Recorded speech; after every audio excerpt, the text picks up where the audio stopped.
Hello everybody, it's Movie Guy 808. I hope everyone's doing well. We're getting to the end of October. In the spirit of Halloween, I am doing my most disturbing films video, one I've been meaning to do for a long time. Can't at all take credit for this idea. Obviously, everyone under the sun has done their most disturbing films list on YouTube. I'm really directly inspired by Mr. Ramon 420, Rick Dangerous, a few other ones that I've seen online. I mean, like I said, there's a lot of them, but got quite a few films here, so I'm just going to rush through them. I'm not going to spend time on any one because I only got 10 minutes to do this video, and I got quite a few here. So I'm going to start with some of the standard ones that most people already know about, and then start getting into some more obscure stuff. But just going to run through these. Everyone knows about a Serbian film, came out a year or two ago. That's a sickie. Cannibal Holocaust, another one that pretty much everybody knows about, a classic.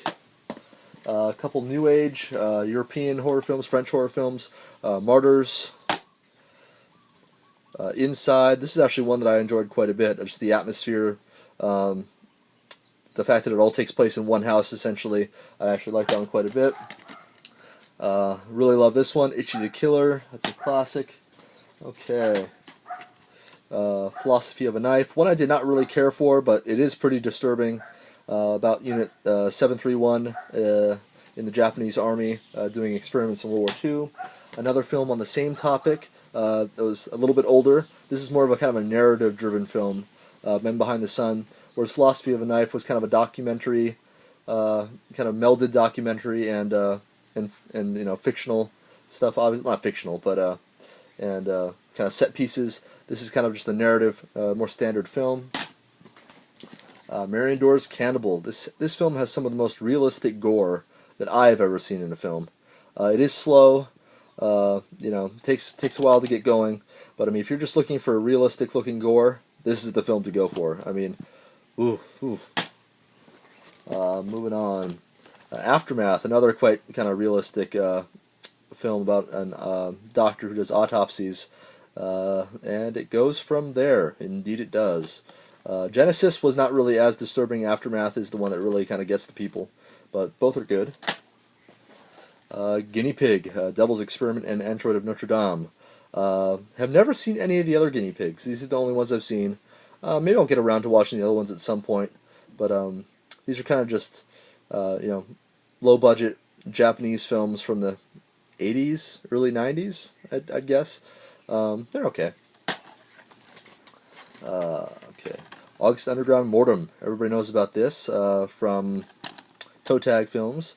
That's a dark one. I mean, that also has some, I don't know if I'd say realistic gore, but definitely over the top, extremely dark. Okay, let's see what we got. Category 3 Hong Kong flicks. Dr. Lamb. I really enjoyed this one. I love how they have the 3 on the bottom to show that it's a Category 3 film. This one was pretty good, and along with, they're out of order. Where are they? Here we go.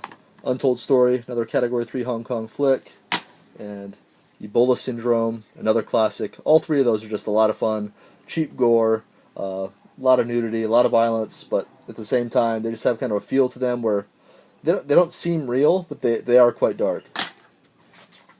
Murder Set Pieces. Did not really enjoy this one, and yes, I'm well aware that this is not the uncut version. This version is cut. I have seen the uncut version online. Still wasn't all that impressed with it. I mean, it was just, I loved that Tony Todd was in it. I'm a big fan of him, but the rest was just, okay, not great. Okay, Frontiers, another French horror film. This one was entertaining. I mean, it got to be kind of an action film at times, which you usually don't expect in these dark, kind of new age horror films. So it was a little over the top. But, a lot of these films are. But yeah, this one was pretty decent. Okay, this one is more of a documentary. Orozco the Embalmer, about an actual embalmer in Bogota, Colombia. And this film is grisly. Unless you actually want to see, basically, real footage of real people, do not watch this. This is more of a documentary. Okay, another one that pretty much everybody knows about. Necromantic by Jorg, let's see if I can pronounce this. Jorg Buttgereit, I believe is how it's pronounced. I also have Necromantic 2 and Schramm, both films he did as well, but I think this is probably his most infamous and most well-known film, Necromantic. Island of Death, a very, very cheaply made 70s exploitation film. This one isn't that great. I mean, it's really notorious, but yeah, it's okay. Okay. Long Pigs. That's a good one. I have actually only seen about half of this. I need to watch the other half, but I liked what I saw. Oops. Visitor Q, another film by Takashi Miike. I showed Ichi the Killer earlier. This one is more kind of psychologically messed up. I mean, just a family in lots of odd, strange, messed up situations. More talking about the modern family than just going for kind of shock value. But it was interesting. I actually enjoyed this. Another Japanese film, Cold Fish. How far will you be pushed? About a guy that gets pushed over the edge and just goes completely batshit insane. I really enjoy the photography in this. Okay. One that's not really disturbing in the way that a lot of these other films have been, but nonetheless a film that has stayed with me ever since I saw it. Come and See. It's a World War II film, a Russian World War II film from the 80s. Was filmed in the former Soviet Union. So it's essentially a propaganda film. But this child in this film, this kid, and what he goes through throughout the course of the film is incredible. He's an incredible actor. I don't know if he was ever in anything else, but this film is amazing. I mean, this is one of the most powerful, devastating war films I have ever seen. And I've seen a lot of war films. I mean, Sean Penn has actually come out and been a huge supporter of this film. Like there have been a few screenings where he's given speeches or talks before the screenings, and he's a big advocate for this film. This is a great movie. If you can, seek it out and watch it. It'll affect you. Oops, running out of room here. Okay, Pink Flamingos. Everybody knows about that. That's just straight up weird. 3 of the Ilsa films. Everybody knows about these. Kind of, exploitation films about this character Ilsa. Ilsa, She-Wolf of the SS. Ilsa the Wicked Warden. I believe that was directed by Jess Franco, if I'm not mistaken. And Ilsa, Tigress of Siberia. Okay. Dear God, No, a low-budget American exploitation film. This one wasn't great. It was okay. It was obviously really low budget. It wasn't that good.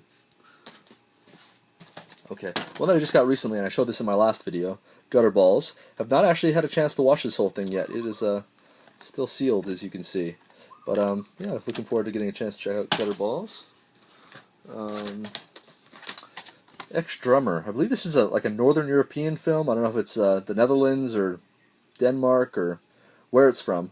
Some really over-the-top visuals in this film. I mean, obviously a lot of effort was put into it, and at times it really pays off. Some interesting stuff in this movie. Gaspar Noé film, a French film, I Stand Alone. Gaspar Noé is well known for Irreversible and Enter the Void. This is one of his earlier films. I believe the whole thing's in black and white, and it's very effective. Okay, running out of time here. I gotta finish this up. A couple Criterion films. Sweet Movie. This film is weird. It's obviously still in the packaging. I saw it on Netflix, or ordered it from Netflix.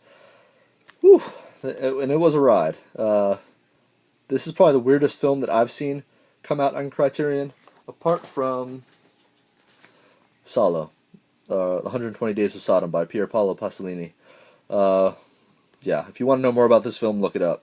I can't even put it into words. Kind of an odd one that came out pretty recently. The Taint. I believe it's an American film. Was actually really well done. It's only about an hour long, but wow, is there some weird stuff in this film. I actually really enjoy this. It's funny, over the top, irreverent, hilarious. If you can, check that one out. That's really cool. And that's about it. I mean, I also have the Kareem Hussein box set that I showed in my recent video that I recently obtained, mostly for Subconscious Cruelty. Because this film has some imagery in it that you will never forget once you see. Some very, very powerful stuff. Very dark, very brooding, very kind of nihilistic, and crazy. Well, I hope you all have a good Halloween.